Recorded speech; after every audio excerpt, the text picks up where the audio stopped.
Hello learners, ইতিহাস শিক্ষা চ্যানেলে আপনাদেরকে স্বাগত। আজকে আমি ডেমনস্ট্রেশন সম্পর্কে প্রাচীন ভারতের ইতিহাস থেকে কয়েকটি গুরুত্বপূর্ণ টপিক সম্বন্ধে আলোচনা করব। আজকে প্রাচীন ভারতের ইতিহাস থেকে আমি 14টি গুরুত্বপূর্ণ টপিক নিয়ে হাজির হয়েছি। এর পরবর্তী সময়ে আমি আধুনিক ভারত, মধ্যযুগের ভারত এবং আধুনিক ইউরোপ থেকে ডেমনস্ট্রেশনের টপিক নিয়ে হাজির হব। ডেমনস্ট্রেশন খুবই একটি গুরুত্বপূর্ণ বিষয় হয়ে দাঁড়িয়েছে এবছর, যেহেতু 10 নম্বর রয়েছে, সেটাকে আমাদের খুবই গুরুত্ব সহকারে দেখতে হবে। আজকে আমি যে 14টি টপিক দিয়েছি সেগুলি নমুনা টপিক। আপনারা চাইলে এখান থেকে সিলেক্ট করতে পারেন অথবা আপনাদের পছন্দ মতো টপিক আপনার সিলেক্ট করে ডেমনস্ট্রেশনের জন্য প্রস্তুতি নিতে পারেন। তো প্রথম টপিক হচ্ছে হরপ্পা সভ্যতার নগরায়নের বৈশিষ্ট্য। অ্যাকচুয়ালি এসএলএসটি সিলেবাস ধরে আমি এই টপিকগুলো তুলে ধরছি। হরপ্পা সভ্যতার নগরায়নের বৈশিষ্ট্য খুবই একটি গুরুত্বপূর্ণ টপিক, সেটা আপনারা দেখতে পারেন। এর পরবর্তী টপিক হচ্ছে হরপ্পা সভ্যতা ও বৈদিক সভ্যতার মধ্যে তুলনামূলক আলোচনা। এটাও একটি গুরুত্বপূর্ণ টপিক, যে হরপ্পা সভ্যতা এবং বৈদিক সভ্যতার মধ্যে যে পার্থক্যগুলো ছিল, যেমন হরপ্পা সভ্যতা হচ্ছে নগরকেন্দ্রিক সভ্যতা, বৈদিক সভ্যতা হচ্ছে গ্রামীণ সভ্যতা। এই রকমভাবে টপিকগুলো পার্থক্যগুলো তুলে ধরে আপনারা টপিকটাকে সুন্দরভাবে উপস্থাপন করতে পারেন। এর পরবর্তী যে টপিকটা হচ্ছে তা হলো ঋগ বৈদিক যুগের সমাজ ব্যবস্থা। এখানে বলে রাখি যে এই সমস্ত টপিক বাদে প্রত্যেকটা অধ্যায় থেকে আরও অনেক টপিক চুজ করা যায়। এখানে আমি 14টি টপিক চুজ করছি, এতগুলো সম্ভব না চুজ করা একটা ভিডিওর মধ্যে। ঋগ বৈদিক যুগের সমাজ ব্যবস্থা। ঋগ বৈদিক যুগের সমাজ ব্যবস্থা কেমন ছিল, বা আপনারা এখানে ঋগ বৈদিক যুগের সমাজ ও অর্থনীতি এটা নিতে পারেন। ঋগ বৈদিক যুগে নারীদের অবস্থান বা নারীদের সমাজে কীরকম অবস্থা ছিল সেটা নিতে পারেন। এর পরবর্তীতে রয়েছে ষোড়শ মহাযান পথ। এটা একটি খুবই গুরুত্বপূর্ণ টপিক, ষোড়শ মহাযান পথ। আপনারা জানেন যে খ্রিস্টপূর্ব 6ষ্ঠ শতকে ষোড়শ মহাযান পথগুলির আবির্ভাব ঘটে। ষোড়শ মহাযান পদের মধ্যে যে বিষয়গুলিকে মূলত ফোকাস করতে হবে তা হলো ষোড়শ মহাযান পথগুলির নাম, তাদের রাজধানী এবং গুরুত্বপূর্ণ মহাযান পথগুলিতে কি কি বিষয় রয়েছে। যেমন কাশীতে বস্ত্রশিল্পের উৎপাদনের ক্ষেত্রে গুরুত্বপূর্ণ ভূমিকা পালন করেছিল, এই রকমভাবে বিষয়গুলিকে দেখাতে হবে। এর পরবর্তীতে যে টপিকটি হলো মগধের সাম্রাজ্যবাদের উত্থানের কারণসমূহ। আমরা জানি যে ষোড়শ মহাযান পথগুলির মধ্যে সর্বশেষ মগধ কিন্তু সর্বশক্তিমান হয়ে ওঠে এবং সাম্রাজ্য বিস্তারের ক্ষেত্রে অগ্রণী ভূমিকা পালন করে। এই যে মগধের যে সাম্রাজ্যবাদের বিস্তার এবং সর্বশ্রেষ্ঠ হয়ে ওঠা, এর কারণসমূহ কী কী সেটা নিয়ে একটা গুরুত্বপূর্ণ টপিক এটা হতে পারে ডেমনস্ট্রেশনের জন্য। এর পরবর্তীতে যে গুরুত্বপূর্ণ টপিকটি হলো তা হলো সম্রাট অশোকের ধম্ম। খুবই গুরুত্বপূর্ণ টপিক। সম্রাট অশোকের ধম্ম।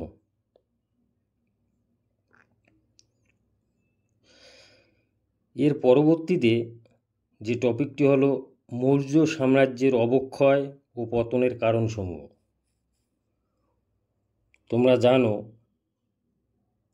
যে মৌর্য সাম্রাজ্য শেষের দিকে বা মৌর্য সাম্রাজ্যের পতনের কারণ নিয়ে ঐতিহাসিকরা বিভিন্ন অভিমত দিয়েছেন।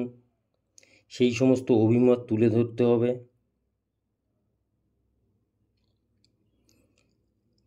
এবং শেষের দিকে দুর্বল উত্তরাধিকারী, অর্থনৈতিক বিপর্যয়, এই সমস্ত বিভিন্ন কারণগুলি তুলে ধরতে হবে। পরবর্তী যে টপিকটি হলো তা হলো সমুদ্রগুপ্তের রাজ্য জয় ও সাম্রাজ্য বিস্তার। খুবই গুরুত্বপূর্ণ টপিক। সমুদ্রগুপ্ত উত্তর ভারত এবং দক্ষিণ ভারতের রাজাদেরকে পরাজিত করেন। দক্ষিণ ভারতে 12টি রাজ্যকে পরাজিত করেন এবং সেই সমস্ত রাজ্যকে ডিরেক্ট সাম্রাজ্যভুক্ত না করে গ্রহণ পরিমোক্ষ নীতি গ্রহণ করেছিলেন। এবং উত্তর ভারতের রাজ্যগুলির ক্ষেত্রে তিনি তা গ্রহণ করেননি, তিনি নিজ সাম্রাজ্যভুক্ত করেছিলেন সেই সমস্ত রাজ্যগুলিকে। এই বিষয়গুলো দেখাতে হবে। এর পরবর্তী যে বিষয়টি হলো বা টপিকটি হলো গুপ্ত যুগের কেন্দ্রীয় শাসন ব্যবস্থা। গুপ্ত যুগের কেন্দ্রীয় শাসন ব্যবস্থা কীরকম ছিল সেটা দেখাতে হবে। এখানে আরেকটি টপিক নেওয়া যেতে পারে যে গুপ্ত যুগের প্রাদেশিক শাসন ব্যবস্থা। সেটাও একটি ভালো টপিক হবে বলে আমার মনে হয়। এর পরবর্তী যে বিষয়টি হলো বা টপিকটি হলো গুপ্ত যুগের সাহিত্যে কালিদাসের ভূমিকা। এখানে আপনারা গুপ্ত যুগের অন্যান্য যে সাহিত্যিক কবি ছিলেন তাদেরকে নিয়ে পার্টিকুলারলি একজন ব্যক্তিকে নিয়েও আপনারা টপিক তৈরি করতে পারেন। এর পরবর্তীতে হলো আর্যদের আদি বাসস্থান সম্পর্কে ঐতিহাসিকদের মতামত। যদিও বিষয়টি একটু ডিবেটেবল, কিন্তু টপিকটি খুবই গুরুত্বপূর্ণ। আপনারা চাইলে টপিকটি দেখতে পারেন। এই টপিকে বিভিন্ন ঐতিহাসিকরা যে সমস্ত অভিমত পোষণ করেছেন সেগুলো দেখাতে হবে। এবং এখানে আরেকটা বিষয় আমি বলে রাখি ওভারঅল, যে টপিকটা আপনারা সিলেক্ট করবেন সেই টপিকটা সম্বন্ধে কিন্তু আপনাদের রেফারেন্স বুক 2-3টে করে ভালো করে দেখতে হবে। শুধু টপিকটা বানিয়ে গেলাম, রেফারেন্স বুক দেখলাম না, সেটা কিন্তু হবে না। ওখানে রেফারেন্স বুক সম্বন্ধে প্রশ্ন হতেই পারে। এর পরবর্তীতে যে টপিকটা রয়েছে সম্রাট অশোকের লিপিসমূহ। এটাও খুবই ভালো টপিক। সম্রাট অশোকের minor rock addict, major rock addict, এগুলো দেখতে হবে। এবং পরবর্তী যে টপিকটি হলো গুপ্ত যুগের বিজ্ঞান ও প্রযুক্তি। খুবই ইম্পর্ট্যান্ট একটি টপিক। গুপ্ত যুগকে যে সুবর্ণযুগ বা স্বর্ণযুগ বলা হয় তার অন্যতম একটি দিক হলো কিন্তু বিজ্ঞান ও প্রযুক্তি। সাহিত্য যেমন রয়েছে তেমনি বিজ্ঞান ও প্রযুক্তি রয়েছে। তাই গুপ্ত যুগের বিজ্ঞান ও প্রযুক্তি এই টপিকটাও কিন্তু খুবই গুরুত্বপূর্ণ। এবং 14 নম্বরে আমি যে টপিকটি রেখেছি তা হচ্ছে কৈবর্ত বিদ্রোহ।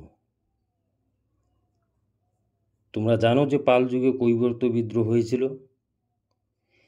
এই কৈবর্ত বিদ্রোহ সম্বন্ধে আপনারা একটি টপিক বানাতেই পারেন। পরিশেষে বলবো যে কোনো টপিক বানানোর ক্ষেত্রে আপনাদের 2-3টে বিষয় মাথায় রাখতে হবে।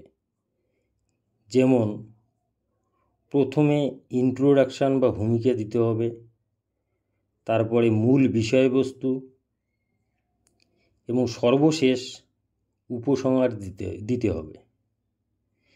এবং টপিক খুব ভাস্ট হওয়া চলবে না। আপনারা মনে রাখবেন যে মোটামুটি 5 থেকে 7 মিনিটের মধ্যে যেন আপনারা আপনাদের ডেমনস্ট্রেশন কমপ্লিট করতে পারেন। এর পরবর্তী ভিডিওতে আমি মধ্যযুগের ভারত থেকে কিছু গুরুত্বপূর্ণ টপিক নিয়ে আপনাদের সামনে আসব। আজকে এই পর্যন্ত। ভিডিওটি ভালো লাগলে অবশ্যই লাইক ও শেয়ার করবেন এবং চ্যানেলে নতুন হয়ে থাকলে সাবস্ক্রাইব করবেন। ধন্যবাদ।